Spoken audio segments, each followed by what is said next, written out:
وبالوالدين إحسانا وذي القربى واليتامى والمساكين। আর তোমরা চার শ্রেণীর মানুষের সাথে কখনো খারাপ আচরণ করবা না। 1 নম্বর ওয়াবিল ওয়ালিদাইন, মা বাবার সাথে খারাপ আচরণ করবা না। 2 নম্বর ওয়াদিল কুরবা, আত্মীয় স্বজনদের সাথে খারাপ আচরণ করবা না। 3 নম্বর ওয়াল ইয়াতামা, সমাজের মধ্যে ইয়াতিম বাচ্চাদের সাথে কখনো খারাপ আচরণ করবা না, ইয়াতিমদেরকে কখনো ধমক দিবা না। আমাদের সমাজের মধ্যে দেখবেন একটা বড় লোকের পোলাপান অন্যায় করলে কোনো বিচার নাই, একটা ইয়াতিম পোলা দোষ করলে তার বিচারকের অভাব নাই। সমাজের সব বিচার ওই ইয়াতিম পোলাটার বিচার, আর অভিভাবক নাই, বলার কেউ নাই, সব জুলুম ওই পোলাটার উপরে হয়। কথা কোন ঠিক কিনা? 1 নম্বর আল্লাহ বললেন আমার ইবাদত ছাড়া তোমরা অন্য কারো ইবাদত করবা না। 2 নম্বর বললেন 4 শ্রেণীর মানুষের সাথে খারাপ আচরণ করবা না। 1 নম্বর মা বাবার সাথে খারাপ আচরণ করবা না। 2 নম্বর আত্মীয় স্বজনদের সাথে খারাপ আচরণ করবা না। 3 নম্বর ইয়াতিম বাচ্চাদের সাথে খারাপ আচরণ করবা না।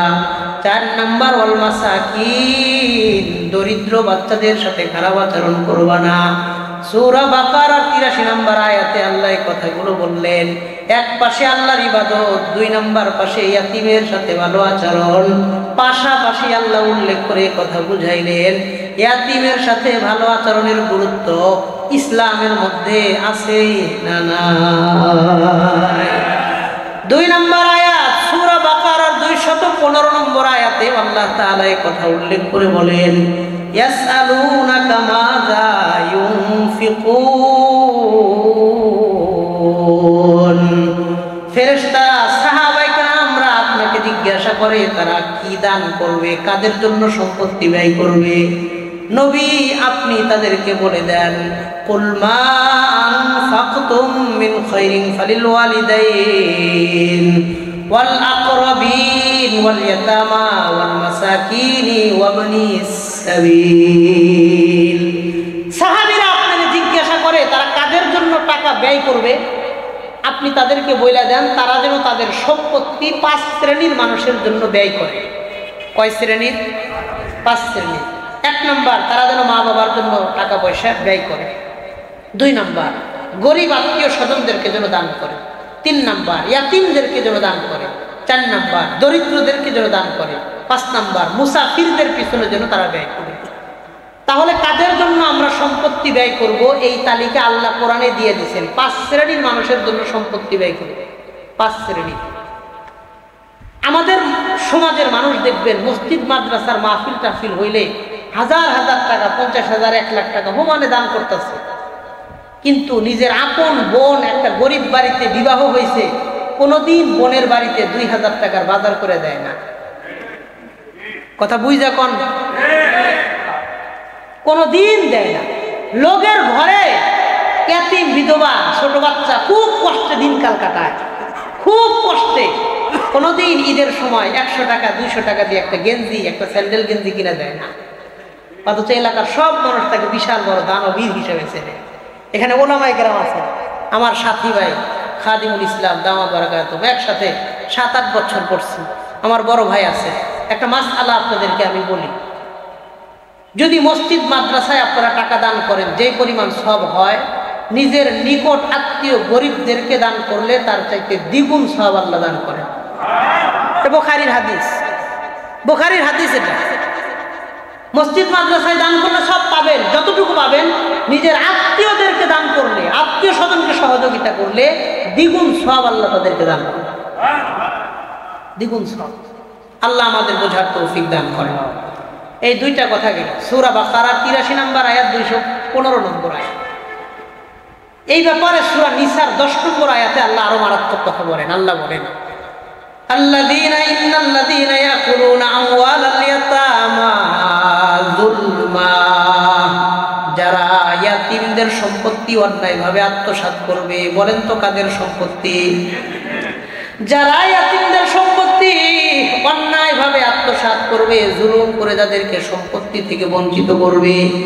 বাবা মারা গেছে, কিছুদিন পরে বড় ভাই মারা গেছে, ভাতিজারা ইয়াতিম, ওই ভাতিজা ভাতিজিদেরকে সম্পত্তি দেয় না, বাবা মারা গেছে বোনদেরকে সম্পত্তি দেয় না, দাদা মারা গেছে ফুফুদেরকে সম্পত্তি দেয় না, ইয়াতীমের সম্পত্তি অন্যায়ভাবে আত্মসাৎ করে এমন লোক এই রায়মণি বিশাল ভালুকা এলাকার মধ্যে আছে না নাই? অথচ আল্লাহ তাআলা বললেন আল্লাযীনা ইয়াকুলুনা আমওয়ালাল ইয়াতামা যুলমা, যারা ইয়াতীমদের সম্পত্তি জুলুম করে অন্যায় করে আত্মসাৎ করবে, ইন্নামা ইয়াকুলুনা ফি বুতুনিহিম নারা, তারা কেমন যেন নিজের পেটের মধ্যে জাহান্নামের আগুন ঢুকাইলো। বলেন নাউযুবিল্লাহ। আল্লাহ বলেন ওয়াসায়াসলাউনা সাঈরা, এই মানুষেরা মরতে দেরি হবে, আল্লাহর জাহান্নামে যাইতে দেরি হবে না। ওয়াসায়াসলাউনা সাঈরা, ফেলে মুজারের শুরুতে যখন কদ সিন সাউফা তিনটা জিনিস আসে, তিনটা শব্দ আসে, সেটা আনকরিব হবে এবং খুব দ্রুত হবে এই অর্থ দেয়, নিশ্চিত হবে এবং দ্রুত হবে এই অর্থ দেয়। তার মানে এই লোকটা মরতে দেরি হবে যারা ইয়াতীমদের সম্পত্তি দেয় না, বোনদের সম্পত্তি যারা দেয় না, ফুফুদের সম্পত্তি যারা দেয় না, ভাতিজা ভাতিজিদেরকে যারা সম্পত্তি দেয় না, ইয়াতীমের সম্পত্তি অন্যায়ভাবে আত্মসাৎ করলে সে মরতে দেরি হবে, জাহান্নামে পৌঁছতে আর যাইতে দেরি হবে না। কারণ ইয়াতীমের সম্পত্তি জাহান্নামের আগুন, আল্লাহ এটা কোরআনে উল্লেখ করেছেন। আমার সাথে এই কথাটা সবাই মুখস্থ হিসেবে বলেন। আমি বলবো ইয়াতীমের সম্পত্তি, আপনারা বলবেন জাহান্নামের আগুন। বলেন ইয়াতীমের সম্পত্তি, আবার বলেন ইয়াতীমের সম্পত্তি, আরেকবার বলেন ইয়াতীমদের সম্পত্তি। আল্লাহ এই কথাটা আমাদের সবাইকে বুঝে আমলে বাস্তবায়ন করার ভরপুর তৌফিক দান করেন। বলেন আমিন। ইয়াতীমদের সম্পত্তি মারাত্মক ব্যাপার। এবার বুখারীতে আরেকটা হাদিস আমি আপনাদের শোনাই, 5304 5304 নম্বর হাদিসের বর্ণনা। নবীজি বলেন, আল্লাহর নবী বলেন, আনা ওয়া কাফিরুল ইয়াতীম ফিল জান্নাতি হাকাযা, আমি আর যেই ব্যক্তি দুনিয়াতে ইয়াতীমদেরকে লালন পালন করবে, দুইজন ব্যক্তি জান্নাতে এমন ভাবে থাকবো। ওয়া আশারা বিইসবাইহি সাব্বাবাতি ওয়াল উসতা, এরপরে নবী দুইটা আঙ্গুল আকাশের দিকে উঠাইলেন, মধ্যম আঙ্গুল আর তর্জনী আঙ্গুল। ওয়াফাররাকা বাইনাহুমা ওয়া ফি রিওয়ায়াতিন ওয়াফাররাজা বাইনাহুমা শাইআ, এই দুইটা আঙ্গুলের মধ্যে নবীজি সামান্য পরিমাণ ব্যবধান তৈরি করে দেখাইলেন। দেখো এই দুইটা আঙ্গুল যতটা পাশাপাশি অবস্থান করতেছে, যেই লোক দুনিয়াতে ইয়াতীমদেরকে লালন পালন করবে, আমি আর ওই ব্যক্তি আল্লাহর জান্নাতে এতটাই কাছাকাছি অবস্থান করব। সহিহ বুখারীর কথা, আমার বানানো কথা না। 5304 নম্বর হাদিস, 5304 নম্বর হাদিস।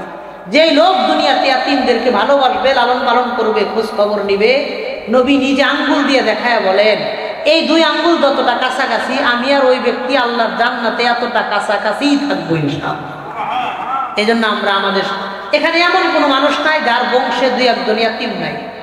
কথা বল, এখানে এমন কোনো মানুষ নাই যার পুরো বংশে, কাছের হোক দূরের হোক, কোনো ইয়াতীম নাই।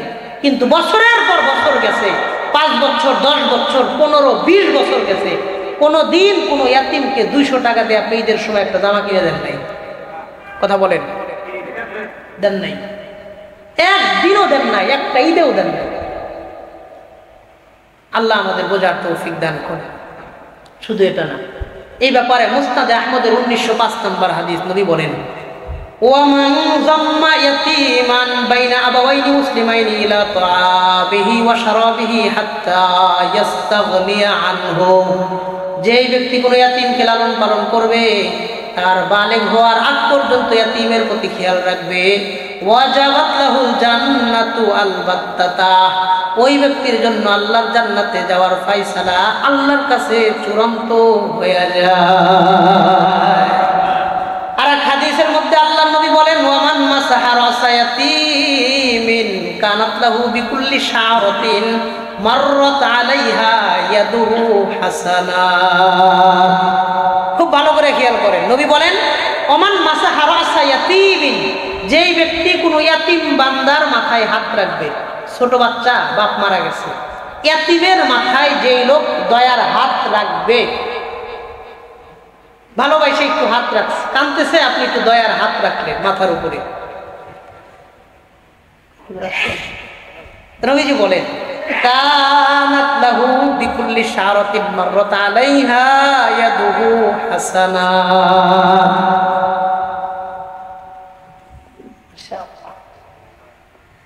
একটা তাকবীর দেন, যেই তাকবীর এই এলাকার মধ্যে আগে কোনোদিন হয় নাই, পারবেন নি?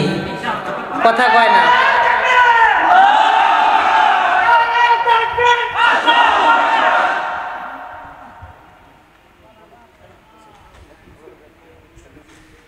হযরত চলে আসছেন, হযরতদেরকে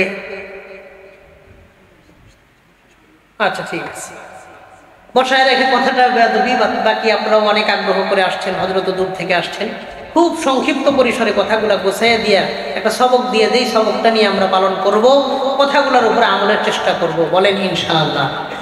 যে হাদিস আমি আপনাদের শোনাইতেছিলাম, নবী বলেন যেই লোক কোনো ইয়াতিম বাচ্চার মাথার উপরে দয়ার হাত রাখবে, কানাত লাহু বিকুল্লি শারাতিন মাররাত আলাইহা ইয়াদুহু হাসানাত, তার হাতের নিচে যতগুলো চুল আসবে প্রত্যেকটা চুলের বিনিময়ে আল্লাহ তার আমল নামায় এক একটা নেকি দান করে দিবেন। এই জন্য আমরা ইয়াতিম বাচ্চাদেরকে মাঝে মাঝে আদর যত্ন করব, তাদেরকে স্নেহ করব, তাদের প্রতি সহমর্মিতা প্রকাশ করব, তাদের খোঁজ খবর নেওয়ার চেষ্টা করব, বলেন ইনশাআল্লাহ। 2 নম্বর হলো বিধবাদের খোঁজ খবর নেওয়া, এটা ইসলামে অনেক গুরুত্বপূর্ণ ব্যাপার। বুখারী শরীফের 5353 নম্বর হাদিস 5353, এই হাদিসের মধ্যেও নবীজি বলেন আসসাই আলাল আরমালাতি ওয়াল মিসকিন কাল মুজাহিদি ফি সাবিলিল্লাহ আবিল কাইমিল লাইলা আস-সাইমিন নাহার। যে ব্যক্তি বিধবাদের জন্য চেষ্টা ফিকির করবে, মেহনত করবে আর গরিবদের খেয়াল রাখবে, একজন ব্যক্তি আল্লাহর রাস্তায় জিহাদ করে যে পরিমাণ সওয়াব পাবে, মুজাহিদের সওয়াব ওই ব্যক্তির আমল নামায় আল্লাহ দান করে দেন। আবিল কাইমিল লাইলা আস-সাইমিন নাহার, সারা দিন রোজা রাখছে, সারা রাত তাহাজ্জুদ পড়লে যেমন সওয়াব পাবে, বিধবাদেরকে নিয়ে যে ব্যক্তি ফিকির করবে, ইয়াতিমদের সহযোগিতা করবে, সারা দিনের রোজা সারা রাত্রে তাহাজ্জুদের সম পরিমাণ সওয়াব আল্লাহ তার আমল নামায় দান করে দেয়। এটাও বুখারীর হাদিস, আমার তো বানানো কথা না। নবী বলেন বিধবাদের খেয়াল রাখবেন। মা যখন বিধবা হয়ে যায় তার ছেলে অটোমেটিক ইয়াতিম হয়ে যায়, এই দুইটা বিষয় কাছাকাছি। কিন্তু বিধবা পরবর্তীতে স্বামী গ্রহণ করতে পারে, পরবর্তীতে আরেক জায়গায় বিবাহ বসতে পারে, কিন্তু যেই ছেলেটা ইয়াতিম হয় ও জীবনে আর কখনো তার বাবাকে ফিরা পায় না। এই জন্য ইয়াতিমের গুরুত্বটা ইসলামে বেশি দিয়েছে, বিধবার গুরুত্বটা 2 নম্বরে এনেছে। 3 নম্বর, ক্ষুধার্ত মানুষদেরকে খাবার খাওয়ানো, এটা ইসলামে অনেক গুরুত্বপূর্ণ ব্যাপার, অনেক গুরুত্বপূর্ণ ব্যাপার। আল্লাহ তাআলা কোরআনের বহুত জায়গায় ক্ষুধার্ত মানুষকে একবেলা খানা খাওয়াইলে কি পরিমাণ ফজিলত, তার পেটে যতগুলো দানা যায় এই দানা হজম হওয়ার আগ পর্যন্ত ওই ব্যক্তির জন্য আল্লাহর কাছে মাগফিরাতের দোয়া করতে থাকে। সূরা বালাদের 6 থেকে 15 বিশাল আয়াতগুলোর মধ্যে আল্লাহ তাআলা বলেন আয়াহসাবু আন লাম ইয়ারাহু আহাদ আলাম নাজআল লাহু আইনাইন ওয়া লিসানান ওয়া শাফাতাইন ওয়া হাদাইনাহুন নাজদাইন ফালাক্তাহামাল আকাবা ওয়া মা আদরাকা মাল আকাবা। পৃথিবীর বহুত মানুষকে জ্ঞান দিয়েছি, হেদায়েতের রাস্তা দেখাইছি, গোমরার রাস্তা বলে দিছি, তারপরেও তারা জান্নাত পর্যন্ত আসতে পারে নাই। ওয়া মা আদরাকা মাল আকাবা, নবী আপনি কি জানেন জান্নাতের সহজ রাস্তা কয়টা? এরপরে আল্লাহ বলেন জান্নাতে আসার সহজ রাস্তা 4টা। বলেন কয়টা? 1 নম্বর আল্লাহ বললেন ফাক্কু রাকাবা, বন্দীদেরকে মুক্তি করা, গোলামদেরকে আজাদ করা। 2 নম্বরে আল্লাহ বলেন নাও ইতআমুন ফি ইয়াউমিন যি মাসগাবা, অভাব অনটনের দিনে মানুষদেরকে খাবার খাওয়ানো। যেই ব্যক্তি অভাবের সময় মানুষদেরকে খাবার খাওয়াবে ওই ব্যক্তির জন্য আল্লাহ জান্নাতে যাওয়ার রাস্তা সহজ করে দেয়। সূরা মুদ্দাসসিরের 40 থেকে 45 নম্বর আয়াতে, এই 5 আয়াতে আল্লাহ বলেন ফি জান্নাতি ইয়াতাসাআলুনা আনিল মুজরিমিন, হাসরের মাঠে জান্নাতীরা জান্নাতে অবস্থান করবে, জাহান্নামীরা জাহান্নামে অবস্থান করবে। মাঝখানের দুটা পর্দা আল্লাহ তাআলা উঠায় দিবেন। এবার জান্নাতি মানুষরা জাহান্নামীদেরকে ডেকে ডেকে জিজ্ঞাসা করে বলবেন, আমরা তো একই দুনিয়া থেকে এই জায়গায় আসছি, আমরা জান্নাতে আসলাম, তোমরা কেন জাহান্নামে গেলা? মা সালাকাকুম ফি সাকর, তোমরা জাহান্নামে যাওয়ার কারণ কি? তখন জাহান্নামীরা 4টা কারণ উল্লেখ করে বলবে, এই 4টা কারণে আমরা আমাদেরকে আল্লাহ জাহান্নামে দিয়েছেন। ক্বালু লাম নাকু মিনাল মুসাল্লিন, 1 নাম্বার আমরা দুনিয়াতে নামাজি ছিলাম না। 2 নাম্বার ওয়ালাম নাকু নুতইমুল মিসকিন, আমরা দুনিয়াতে খাবার দাবার নষ্ট করতাম কিন্তু মিসকিনদের খাবার দিতাম না। আপনাদের ত্রিশালে যায় দেখবেন বহু হোটেল মালিকরা খানা দানা বাইচে গেলে রাস্তায় গিয়ে ফালায়া দেয়, কিন্তু কোনো গরিবরে দেয় না, কোনো গরিবরে খানা খাইতে দেয় না। জিজ্ঞাসা করেন কেন দেন না? কয় হুজুর একদিন দিলে বারবার আসে, পরিবেশ নষ্ট হয়, এই জন্য দেই না। আল্লাহ আমাদের বোঝার তৌফিক দান করেন। এইখানে আল্লাহ বললেন জাহান্নামীরা জাহান্নামে যাবে কেন? 4টা কারণে 2 নম্বর আলাম নাকু নুতইমুল মিসকিন, আমরা মিসকিনদের খাওয়াই নাই। তাহলে 3টা কথা আপনাদেরকে বললাম। 1 নম্বর ইয়াতীমদের দেখাশোনা করা, বিধবাদের খোঁজ খবর নেওয়া, ক্ষুধার্তদেরকে খাবার খাওয়ানো। এই ভালো কাজগুলোর প্রতি মানুষের প্রতি দয়া করা, এটা ইসলাম অত্যন্ত গুরুত্বের সাথে নির্দেশনা দিয়েছেন। আমি 12টা সিরিয়াল এখানে ছিল, আমি এখানে আলোচনা শেষ করতেছি। ইসলাম মানব সেবার জন্য সর্বোচ্চ গুরুত্ব দিয়েছে। মানুষের পাশে দাঁড়ানোটাকে ইসলাম সর্বোচ্চ গুরুত্ব দিয়ে নির্দেশ করেছে, আর মানুষের প্রতি জুলুম করাটাকে ইসলাম সর্বোচ্চ গুরুত্ব দিয়ে নিষেধ করেছে। একটাতে নির্দেশ করেছে মানুষের পাশে দাঁড়াও, আর মানুষের প্রতি জুলুম কইরো না। আল্লাহ এক হাদিসে কুদসিতে আফসোস করে বলেন, মানুষ বানাইলাম আমি, ওয়াইন্নী হাররামতু যুলমা আলা নাফসি, আমি আমার বান্দার উপরে জুলুম করা নিজের জন্য হারাম করে রাখছি, আর তুমি বান্দা হয়ে আমার বান্দার উপরে জুলুম করো, তোমার জুলুম করার কি অধিকার আছে? কেন তুমি আমার মানুষের বান্দার উপরে জুলুম করো? তো দেখবেন আপনারা সাম্প্রতিক সময়ের মধ্যেও জানেন যে সারা বিশ্ব এখন একদিকে তাকায় রয়েছে।